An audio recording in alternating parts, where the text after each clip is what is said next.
Hey, what's going on, guys? Seth here with the Christ in Sports podcast. Today, as you can probably tell from the title, we will be going over Proverbs 8. So let's go ahead and we'll dive straight into it. Um, verse 1. Doesn't wisdom call out? Doesn't understanding make her voice heard? At the heights overlooking the road, at the crossroads, she takes her stand. Beside the gates at the entry to the city, at the main entrance, she cries out, People, I call out to you. My cry is to mankind. All right, so pause right there at verse 4. Um, so in this, let's look here. Yeah. So at the crossroads and the gates to the city, that's where everyone goes by, right? So wisdom is there for everybody, and it's in fact actually easy to get. It's there for you. Just as in last chapter, I talked about how potentially demons are in search for you. So is wisdom. Oh goodness. So is wisdom, and it's calling out to mankind. Let's continue on, if that'll go away. Verse 5. Learn to be shrewd, you who are inexperienced. Develop common sense, you who are foolish. Listen, for I speak of noble things, and what my lips say is right. For my mouth tells the truth, and wickedness is detestable to my lips. All the words of my mouth are righteous, none of them are deceptive or perverse. So pause. Verse 9. We're on verse 9. So we're getting a description right there. Kind of what wisdom is. Wisdom is common sense right here. Noble things, saying what is right. Wickedness is not the same as wisdom. Righteous, not being deceptive or perverse. Continue on in verse 9 at the top of the page here. All of them are clear to the perspective and right to those who discover knowledge. Accept my instruction instead of silver, and knowledge rather than pure gold, for wisdom is better than jewels, and nothing desirable can compare with it. Alright, so pause. One comment on that, wisdom is better than jewels. So remember, all the way back, Proverbs 1. Proverbs 1 says that wisdom, here, I'll just pull it up, because I don't want to misquote it. Yes, so the fear of the Lord is the beginning of knowledge and wisdom. And I said that basically the fear of the Lord is you becoming a Christian and acknowledging God and acknowledging that Jesus died on the cross for you, right? And accepting that your sin debt has been paid for by Christ.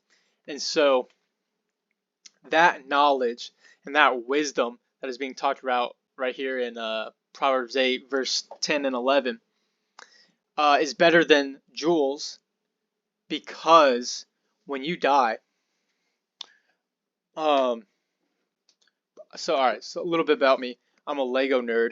I love my Lego collection.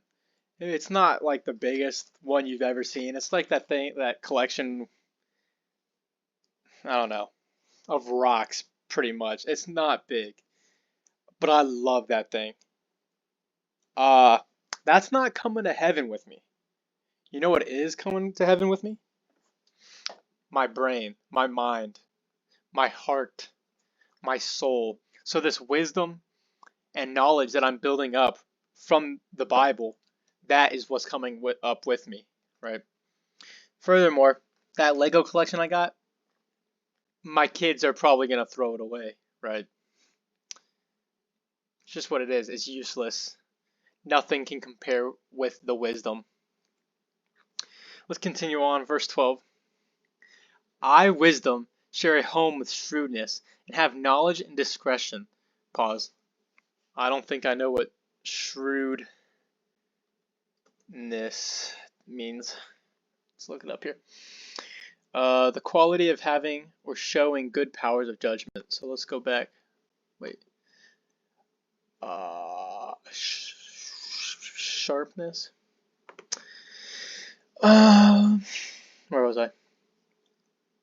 Okay, so yeah, wisdom shares a home with sharpness, is what a similarity was, and have knowledge and discretion. So wisdom is knowledge and discretion. All right, verse 13. To fear the Lord is to hate evil. I, wisdom, hate arrogant pride, evil conduct, and perverse speech. Pause right there. Yeah, to fear the Lord is to hate evil. To be a Christian is to hate evil. To be a Christian, you can no longer serve your master of sin. You must hate your sin. And then this wisdom, right, or straight up Jesus, hates arrogant pride, evil conduct, and perverse speech. Now I can attest for myself, I don't know about all you people out there, but I'm pretty arrogant and prideful. And I sure do curse a lot, especially on the baseball field. I used to say, kind of, I don't know. Back when I was just becoming a Christian, I used to say, there's no God on the baseball field. I would kind of say that to justify my language on the baseball field. It'd be like at home, at church, in the school building, the language was turned off, turned on. The filter was turned on. But the second I would get onto the baseball field, it was turned off. But after reading this, it was this one and Second Timothy, I believe, where Second Timothy says, "All your language should be upholding and righteous." It was these two verses that kind of got me thinking, hey, probably shouldn't be talking like I am. I probably shouldn't be as prideful as I am. Let's continue on. Verse 14. 14. I, wisdom, possess good advice and competence. I have understanding and strength.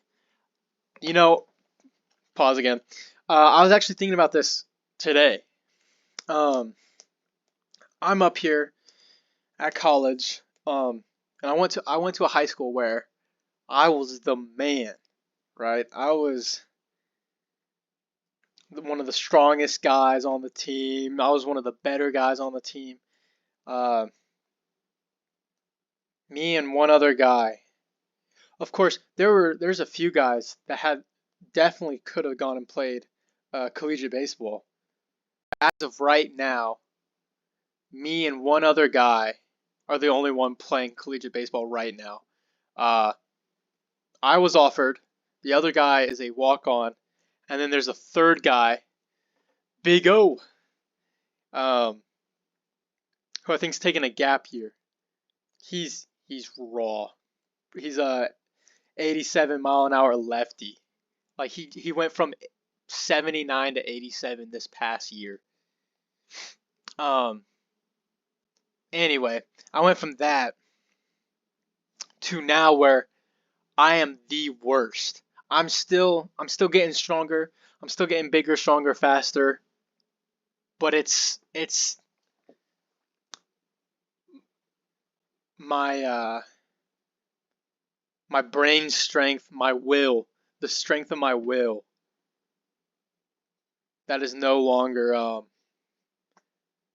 as good as anyone else's. And so I was out there in the outfield today. I was like, dude, I should have been working on my mental game a lot more than I should have. And this is the book that I probably needed to read more because it possesses understanding and strength and understanding. But anyway, verse 15, we'll continue on. It is by me that kings reign and rulers enact just law. By me princes lead, as do nobles and all righteous judges. I love those who love me, and those who search for me find me. With me are riches and honor, lasting wealth and righteousness. My fruit is better than solid gold, and my harvest than pure silver. I walk in the way of righteousness, along the paths of justice, giving wealth as an inheritance to those who love me, and filling their treasuries. 22. The Lord made me at the beginning of his creation, before his works of long ago. I was formed before ancient times, from the beginning, before the earth began. I was born when there were no watery depths, and no springs filled with water.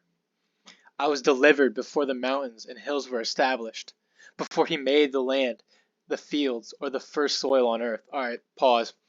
This is kind of making me think of how it's making me think of depravity of man.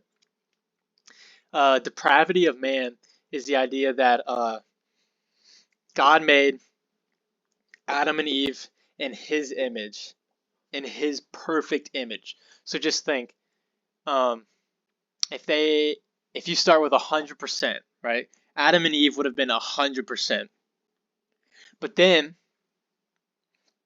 they sinned, right? So now they're not 100% anymore. Let's say they got cut in half. Now they're 50% God's image. So now they're 50% God's image and 50% sinful.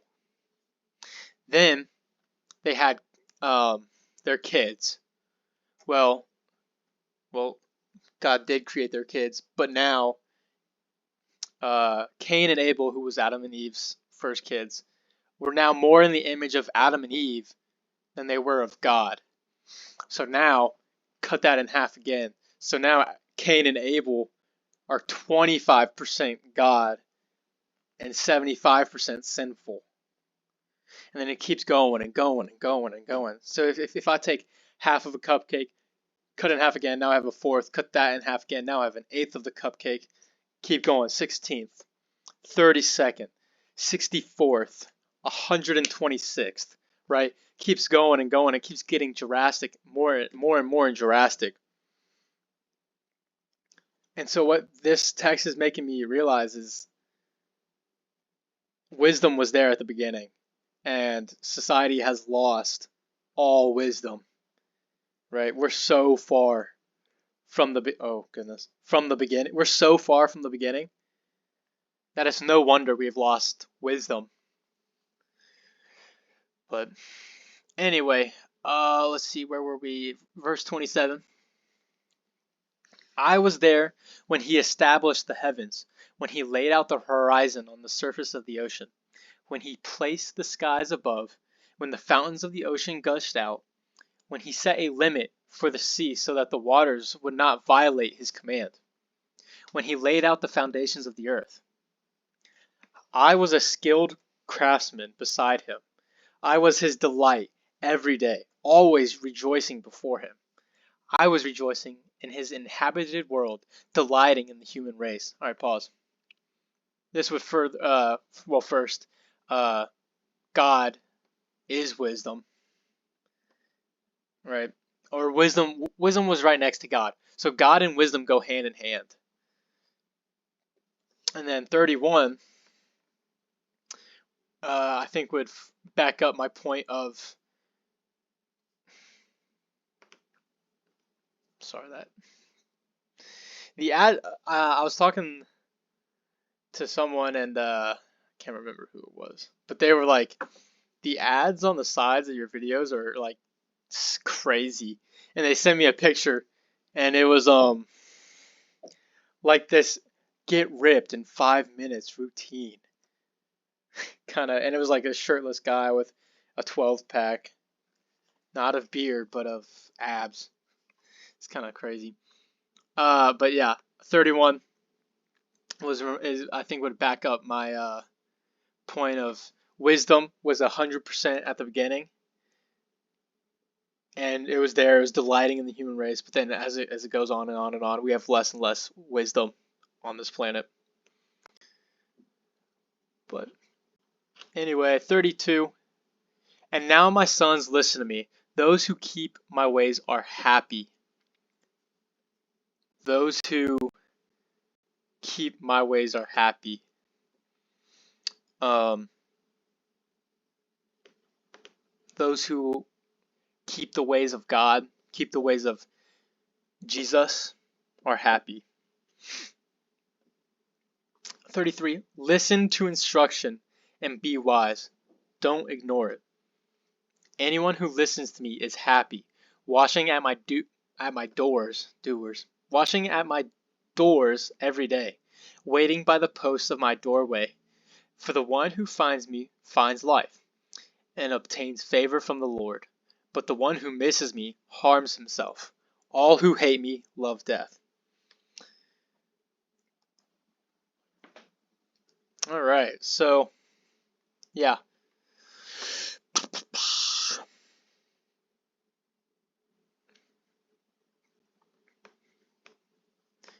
Yeah, so if wisdom and God go hand in hand, if you find wisdom, wouldn't you also find God? Or it's the other way around. If you find God, shouldn't you be finding wisdom as well? Shouldn't you become more wise, more righteous, more disciplined? And then the one who misses wisdom harms himself, right? So if I, just like I was saying a minute ago, I didn't focus. Oh no. I didn't focus on my mental game, being wiser and more mature in my mental game. And here I am now, uh, kind of behind. I harmed myself in the way that I wasn't focusing on what I should have been focusing. So now that I'm behind, I've harmed myself in the process. But that'll wrap it up for today. I don't know. I thought I had one more thought, but I can't remember now. Anyway, if you have any questions, comments, or concerns, or prayer requests, you can either leave them down in the comments below, or, well, boom, you can follow me on Instagram at Christ_and sports, and you can DM me there. I'd love to hear from you. But other than that, I will see you guys later. Ciao, ciao.